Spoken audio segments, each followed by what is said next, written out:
बिस्मिल्लाहिर्रहमानिर्रहीम। अस्सलामुअलैकुम स्टूडेंट्स। आज के इस लेक्चर में हम स्टडी करेंगे एक्सरसाइज 1.3 से पहले की डेफिनेशंस एंड इम्पोर्टेंट कॉन्सेप्ट्स, जिनको इस्तेमाल करेंगे एक्सरसाइज 1.3 के क्वेश्चंस को सॉल्व करने में। जी स्टूडेंट्स, सबसे पहले नंबर पे देखें, हम डेफिनेशन स्टडी करेंगे कॉम्प्लेक्स और ऑर्गेन प्लेन।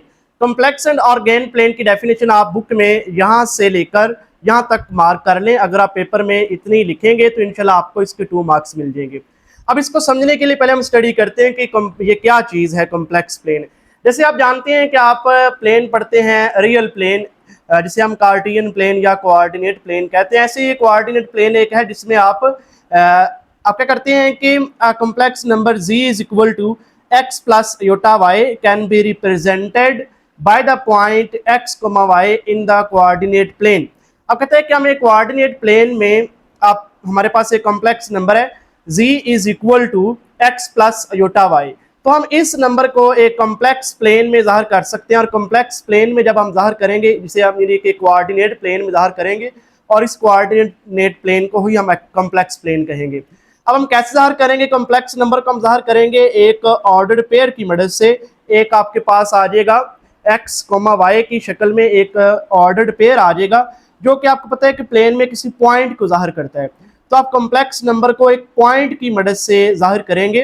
तो ऐसी प्लेन जो है, इसमें क्या करते हैं हम, if we consider x axis as real axis and y axis as imaginary axis to represent a complex number, then the xy plane is called complex plane or organe plane. It is named in honor of the Swiss mathematician Jean Organe.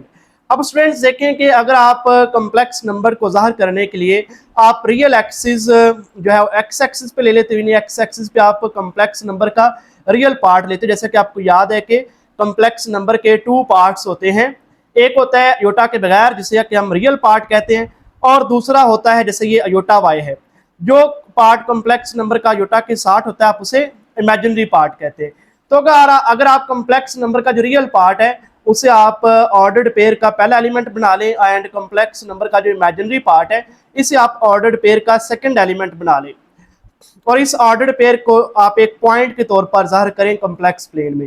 तो complex plane में क्या करते हैं कि जो आपका x axis है आप उस पर रियल नंबर लेते हो, और एक्स एक्सिस को आप रियल एक्सिस कहते हो, एंड वाई एक्सिस पर आप इमेजिनरी पार्ट लेते हो, जो योटा के साथ होता है आप इमेजिनरी पार्ट लेते हो, और आप वाई एक्सिस को इमेजिनरी एक्सिस के तौर पर ज़ाहिर करते हो। ठीक है, then the X Y plane is called complex plane और ऑर्गेन प्लेन। कैसे केस में कि जब आप एक्स एक्सिस को रियल एक्सिस ले लें और वाई एक्सिस को इमेजिनरी एक्सिस ले लें, और आप उसमें कॉम्प्लेक्स नंबर्स को पॉइंट्स की मदद से ज़ाहिर करें, रिप्रेजेंट करें, तो आप ऐसी प्लेन को कॉम्प्लेक्स प्लेन या ऑर्गेन प्लेन कहते हैं। और ये एक स्विस मैथमेटिशियन है, उसके ऑनर में, यानी कि उसकी इज्जत के लिए, उसके एजाज़ के लिए इस प्लेन को ऑर्गेन प्लेन का नाम दिया गया, कॉम्प्लेक्स प्लेन को। अब स्टूडेंट्स, ये तो डेफिनेशन थी कि आप बोर्ड के एग्जाम में जो लिखेंगे। अब इसमें एक चीज़ और कंसेप्ट्स के क्लियर करने के लिए आप देख लें कि आप जो कॉम्प्लेक्स प्लेन है उसमें सिर्फ कॉम्प्लेक्स नंबर को एक पॉइंट से ही जाहिर नहीं कर सकते, बल्कि आप एक वेक्टर से भी जाहिर कर सकते हैं, एक पोजीशन वेक्टर से। तो ये लाइन भी आप समझ लें, a complex number is represented not only by a point but also by a position vector pointing from the origin to the point. The complex number, the corresponding point and the vector are all typically denoted by the same symbol z. अब students देखें कि आपके पास जो complex number होता है, या आपके पास आपने कॉम्प्लेक्स प्लेन के अंदर कॉम्प्लेक्स नंबर को एक पॉइंट से रिप्रेजेंट किया है, ठीक है, या एक वेक्टर से आपने ज़ाहिर किया है, आपने एक पॉइंट ज़ाहिर किया है, या वेक्टर से आप, या कॉम्प्लेक्स नंबर खुद है, आप इन तीनों चीज़ों को जी से ही ज़ाहिर करते हैं। नीचे आप एक एग्जांपल देख लें जो बुक में बनाई हुई है, कि अगर आपके पास आपने क्या करना है कि एक्स एक्सिस पे रियल एक्सिस लेना है, वाई एक्सिस को आपने इमेजिनरी एक्सिस लेना है। अब एक कॉम्प्लेक्स नंबर है a प्लस बी योटा, तो आपने इसे कॉम्प्लेक्स प्लेन में कैसे ज़ाहिर किया कि रियल पार्ट जो a था, a के इक्वल जो डिस्टेंस है ये आपने ले लिया x एक्सिस पे, यानी रियल एक्सिस पे, एंड b के इक्वल डिस्टेंस आपने लिया, b के इक्वल डिस्टेंस लिया आपने y एक्सिस पे, जिसे हम इमेजिनरी एक्सिस कह रहे हैं। तो इस तरह से आपको ये पॉइंट मिला, और इस पॉइंट को आपने कॉम्प्लेक्स नंबर की मदद से ज़ाहिर किया है। आप इस पॉइंट को ऐसे भी ज़ाहिर कर सकते हैं ए कोमा बी, आपके पास जो a plus iota B complex number होता है, आप इसे ए कोमा बी के तौर पर पॉइंट से भी जाहिर करते हैं। ये आपने कॉम्प्लेक्स नंबर को पॉइंट से जाहिर किया है। अब नेक्स्ट अगर आप एग्जांपल देखें, इसमें क्या किया उसने कि जो ए प्लस योटा बी है जो कि एक कॉम्प्लेक्स नंबर है, उसको एक पोजीशन वेक्टर के तौर पर जाहिर किया है। यानी कि इतना डिस्टेंस आपके पास यहाँ से यहाँ तक का जो डिस्टेंस होगा ये ए होगा और इधर का जो डिस्टेंस है ये बी होगा। तो आपने इसको कैसे जाहिर किया, आपने एक complex number A plus iota B को इस कॉम्प्लेक्स प्लेन के अंदर एक position vector A plus iota B से जाहिर कर दिया है। तो ये स्टूडेंट्स आपकी पहली डेफिनेशन थी। अब नेक्स्ट डेफिनेशन देखें स्टूडेंट्स। नेक्स्ट डेफिनेशन है conjugate of a complex number, यानी इसमें आपने कॉम्प्लेक्स नंबर के कॉन्जुगेट के बारे में स्टडी करना है। तो इसमें आप देखें कि आपके पास the conjugate of a complex number x plus iota y is defined as the complex number x minus iota y, यानी कि आपके पास कोई भी x प्लस योटा y की शक्ल में कॉम्प्लेक्स नंबर होगा तो उसका कॉन्जुगेट आप कैसे जाहिर करेंगे, उसका कॉन्जुगेट आ जाएगा x माइनस योटा y, यानी जो योटा वाला नंबर होगा, जो इमेजिनरी पार्ट होगा, आप उसका साइन चेंज कर देंगे, इधर प्लस है तो आप माइनस बना देंगे, ऐसे अगर इधर माइनस हो तो फिर आप प्लस बना देंगे। The complex conjugate of z is denoted by z bar, complex number z के कॉन्जुगेट को आप z बार से जाहिर करते हैं। To get the conjugate of the complex number z simply change iota by minus iota in z। तो students आपने क्या करना है कि जो योटा की रकम होगी इधर आपने उसको माइनस योटा से चेंज कर देना, या आसान अल्फाज में आप ये कह सकते हैं कि आपने योटा वाली जो रकम है जो इमेजिनरी पार्ट है उसकी अलामत चेंज कर देनी है, तो आपको z का कॉन्जुगेट मिल जाएगा जिसे आप z बार से जाहिर करते हैं। फॉर इंस्टेंस, मिसाल के तौर पर 3 minus 8 iota is the conjugate of 3 plus 8 iota. अगर आपके पास 3 प्लस 8 योटा है तो इसका कॉन्जुगेट क्या होगा, 3 माइनस 8 योटा। ये स्टूडेंट्स इसकी एक एग्जांपल आ गई। अगर आप एग्जांपल चेंज करके अपने पास से एग्जांपल देना चाहें पेपर में, तो आप अपने पास से भी एग्जांपल दे सकते हैं। और एक स्टूडेंट्स इसमें एक और बात देख लेंगे, आपको पेपर में लिखने की जरूरत नहीं है, बट एमसीक्यूज वगैरह में ये चीज़ आ सकती है, आपको पूछी जा सकती है, तो ये आप एमसीक्यूज के तौर पर याद रख लीजिएगा। The product of a complex number with its conjugate is a real number. अगर आपके पास एक कॉम्प्लेक्स नंबर आप उसके कॉन्जुगेट से उसको मल्टीप्लाई करते हैं तो आपको एक रियल नंबर मिलेगा। जैसे कि एग्जांपल में देखें 1 plus 2 iota and 1 minus 2 iota एक दूसरे के कॉन्जुगेट है, तो 1 प्लस 2 योटा का कॉन्जुगेट 1 माइनस 2 योटा, आप इन दोनों को मल्टीप्लाई करें और इनका प्रोडक्ट निकालें। आप देखें कि ये a प्लस बी बन जाएगा, ये a माइनस बी बन जाएगा, यानी प्लस और माइनस का फर्क है, तो इस पे a square minus B square का फार्मूला अप्लाई कर देंगे। तो पहले 1 का स्क्वायर आ जाएगा माइनस फार्मूले का आ जाएगा और फिर आ जाएगा 2 योटा का स्क्वायर। अब 1 का स्क्वायर तो 1 होगा, 2 योटा का स्क्वायर आप जानते हैं कि 2 योटा का स्क्वायर इधर मैं नीचे लिख देता हूँ 4 योटा स्क्वायर होता है। तो योटा स्क्वायर की जब वैल्यू पुट करते हैं ना -1, तो आप देखें कि इससे पहले माइनस है, बाहर माइनस है, तो माइनस माइनस प्लस हो जाएगा, ये माइनस माइनस प्लस हो जाएगा और 4 आएगा, तो बुक में डायरेक्ट उसने +4 लिख दी है। तो ये 1 + 4 5 आ गया और 5 आपको पता है कि एक रियल नंबर है।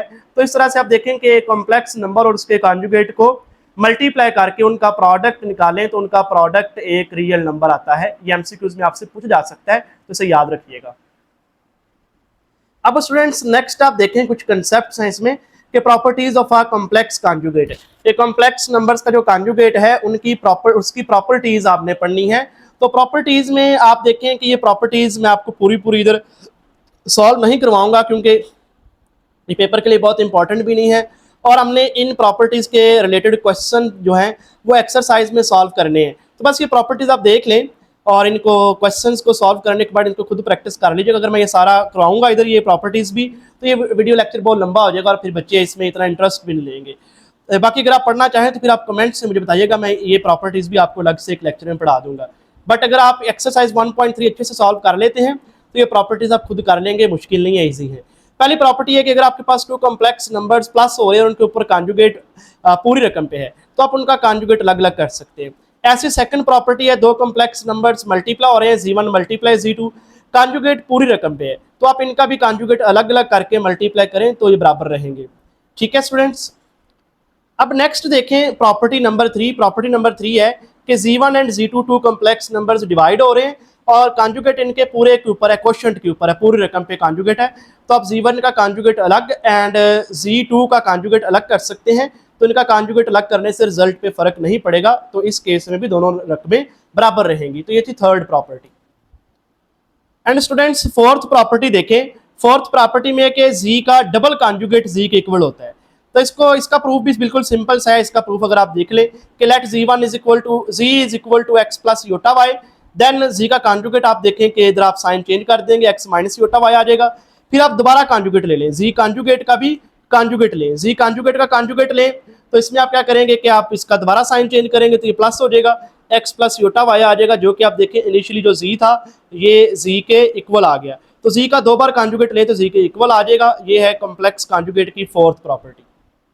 स्टूडेंट्स अब देखें आप डेफिनेशन नंबर 3, ये एक्सरसाइज 1.3 से पहले की जो डेफिनेशंस हैं उनमें ये थर्ड बनती है, modulus of a complex number. तो students modulus of a complex number की जो डेफिनेशन आपने तैयार करनी है उसमें आप पहले यहाँ से लेके यहाँ तक लिखेंगे और उसके बाद आप यहाँ से लेके यहाँ तक लिखें और देन ये एक एग्जाम्पल कर लें। अब इस एग्जाम्पल में भी आप इधर नंबर चेंज कर सकते हैं, जरूरी नहीं कि आपने 3 और 5 ही यूज करने, आप ये नंबर्स चेंज भी कर सकते हैं। अब देखिए डेफिनेशन को समझते हैं। कहते हैं कि the modulus of a complex number measures the distance from the origin in the complex plane. कि modulus of a complex number जो होता है ये कॉम्प्लेक्स प्लेन में एक कॉम्प्लेक्स नंबर का ओरिजिन से डिस्टेंस मेजर करता है। जैसे कि आप अगर देखें कि लेट्स से आपके पास एक कॉम्प्लेक्स नंबर है z is equal to X plus iota Y, और आप इसको जब कॉम्प्लेक्स प्लेन में ज़ाहिर करेंगे तो आपने देखा था कि हम इसको एक पॉइंट की मदद से ज़ाहिर करेंगे, x कोमा वाई जो पॉइंट है। अब लेट्स से कि यहाँ पे पॉइंट आता है, x डिस्टेंस रियल एक्सिस पे बनता है इतना, एंड y डिस्टेंस जो है इमेजिनरी एक्सिस पे यहाँ से लेके यहाँ तक y डिस्टेंस बनता है। तुम्हारा जो कॉम्प्लेक्स नंबर है वो x कोमा वाई एक पॉइंट की मदद से ज़ाहिर होगा, और लेट्स से कि यहाँ पे ये पॉइंट आ गया। अब स्टूडेंट्स जो कॉम्प्लेक्स नंबर का मॉडुलस है वो बेसिकली ओरिजिन से लेके इस पॉइंट तक का जो डिस्टेंस है वो मेजर करेगा। तो कॉम्प्लेक्स नंबर का जो मॉडुलस है इसको हम डिटेल से समझते हैं, पहले डेफिनेशन देख ले फिर मैं आपको ये डिटेल से समझाता भी हूँ। तो कॉम्प्लेक्स नंबर के जो मॉडुलस है, मॉडुलस में एक लाइन तो आपने ये लिख लेनी है कि मॉडुलस जो है कॉम्प्लेक्स नंबर का ओरिजिन से डिस्टेंस ज़ाहिर करता है। सेकंड आप ये करें कि आप इसमें लिखेंगे कि if z is equal to X plus iota Y then the modulus of z is denoted by z modulus, यानी दो लाइन सीधी लाइनें लगा देंगे, z के गिर्द आप दो सीधी लाइनें लगा देंगे। जैसा कि आप ये लाइनें आपको याद होगा यूज करते हैं एक रियल नंबर की एब्सोल्यूट वैल्यू लिखने के लिए भी यूज करते हैं। तो कॉम्प्लेक्स नंबर्स में ये कॉम्प्लेक्स नंबर्स का मॉडुलस लिखने के लिए ये स्ट्रेट सीधी दो लाइनें यूज करते हैं। साइड पे से पढ़ते हैं z modulus and defined as z modulus is equal to square root of X square plus Y square. यानी कि स्टूडेंट्स अगर आपके पास एक कॉम्प्लेक्स नंबर है जिसका रियल पार्ट x है एंड इमेजिनरी पार्ट y है, उस कॉम्प्लेक्स नंबर के मॉडुलस की डेफिनेशन क्या होगी कि उसका मॉडुलस बराबर है square root of X square plus Y square. एक इसकी एग्जांपल देख लें कि 3 माइनस 5 योटा एक कॉम्प्लेक्स नंबर है, इसका मॉडुलस हमने निकालना है तो रियल पार्ट 3 का स्क्वायर निकाला प्लस इमेजिनरी पार्ट -5 है और -5 का स्क्वायर ले लिया। अब स्टूडेंट्स 3 का स्क्वायर 9 आ जाएगा, -5 का स्क्वायर 25। आपको पता है कि माइनस वाले नंबर का स्क्वायर भी क्या होता है पॉजिटिव, तो लिहाजा इधर माइनस नहीं आएगा बल्कि प्लस ही आएगा, तो 5 का स्क्वायर 25 आ जाएगा। अब 9 प्लस 25 34 हो जाएगा। तो ये स्टूडेंट्स आपके पास कॉम्प्लेक्स नंबर के मॉडुलस की वैल्यू आ गई। जी स्टूडेंट्स अब देखें आपके पास एक कॉम्प्लेक्स नंबर है z is equal to X plus iota Y. अब हमने इसका मॉडुलस जो है वो समझना भी है कि इसका मॉडुलस जो है जो कि हमने डिफाइन किया था कि z मॉडुलस इक्वल है square root of X square plus Y square. इसको हम समझेंगे कि ऐसा क्यों है। तो अब देखिए जैसे कि हमने बात की थी कि कॉम्प्लेक्स नंबर का जो मॉडुलस है वो ओरिजिन से लेके उस कॉम्प्लेक्स नंबर तक का डिस्टेंस जो है वो ज़ाहिर करता है कॉम्प्लेक्स प्लेन में। जैसा कि आपको याद है ना कि ये पी एक्स कोमा वाई मैंने एक पॉइंट बनाया है, तो ये पॉइंट z बराबर एक्स प्लस योटा वाई एक कॉम्प्लेक्स नंबर को जाहिर कर रहा है। अब देखें कि आपने जाहिर करना है कि आपने इसको समझना है कि ओरिजिन से लेके इस पॉइंट तक का जो डिस्टेंस है वो z मॉडुलस के इक्वल है, और z मॉडुलस का फॉर्मूला ये कैसे आया है। अब देखिए आपको पता है पाइथागोरस थ्योरम, आप जानते हैं कि पाइथागोरस थ्योरम के अकॉर्डिंग पाइथागोरस थ्योरम आप जानते हैं किसी भी राइट एंगल जो ट्राइंगल में पाइथागोरस थ्योरम होता है hypotenuse square is equal to base square plus perpendicular square. अब स्टूडेंट्स आप इसमें देखें कि ये आपके पास एक राइट एंगल जो ट्राइंगल है, जैसा कि आप देखें कि इसमें ये 90 डिग्री का एंगल अगर पॉइंट एक्स कोमा वाई है तो ओरिजिन से लेके जो एक्स एक्सिस पे डिस्टेंस होता है वो पहला जो नंबर है पॉइंट का वो एक्स एक्सिस पे डिस्टेंस शो करता है, रियल एक्सिस पे डिस्टेंस आ जाएगा एक्स, एंड जो वाई एक्सिस की सिमत में डिस्टेंस होता है इधर की सिमत में वो दूसरा पॉइंट नंबर जो है वाई वो जाहिर करता है। तो इतना डिस्टेंस x है और यहाँ से लेके यहाँ तक डिस्टेंस है y, और ये हमने बात की थी कि ये z मॉडुलस के इक्वल है। तो ये हाइपोटेन्यूज की जगह आ जाएगा z मॉडुलस हाइपोटेन्यूज स्क्वायर की जगह जी मॉडुलस का स्क्वायर आ जाएगा, बेस स्क्वायर की जगह एक्स स्क्वायर आ जाएगा, परपेंडिकुलर स्क्वायर की जगह ये आ जाएगा वाई स्क्वायर। अब स्टूडेंट्स आप दोनों साइड पे स्क्वायर रूट ले लें तो ये स्क्वायर रूट से कट जाएगा और इधर भी स्क्वायर रूट ले लें X square plus Y square. But एक चीज़ याद रखें कि ये स्क्वायर जो है ये स्क्वायर रूट से नहीं कट सकते, क्योंकि प्लस हो रहे हैं तो प्लस में स्क्वायर रूट अलग अलग नहीं होता, ये कैंसिल नहीं होंगे। तो अब इस तरह से आप देखें कि आपके पास जी मॉडुलस जो है वो इक्वल आ गया square root of X square plus Y square. तो ये स्टूडेंट्स आपके पास जी मॉडुलस का फार्मूला है और उम्मीद है कि आपको अच्छे समझ आ गया होगा। अब ऐसे ही स्टूडेंट्स कुछ कॉम्प्लेक्स जो modulus of a complex number है इसकी भी कुछ प्रॉपर्टीज हैं और वो प्रॉपर्टीज भी आप याद कर लीजिएगा। पेपर के लिए तो बहुत इंपॉर्टेंट नहीं है बट आ सकती है पेपर में भी, जो स्टूडेंट्स पूरी तैयारी करने वाले होते हैं उन्हें इस तरह की चीजें तैयार करनी चाहिए।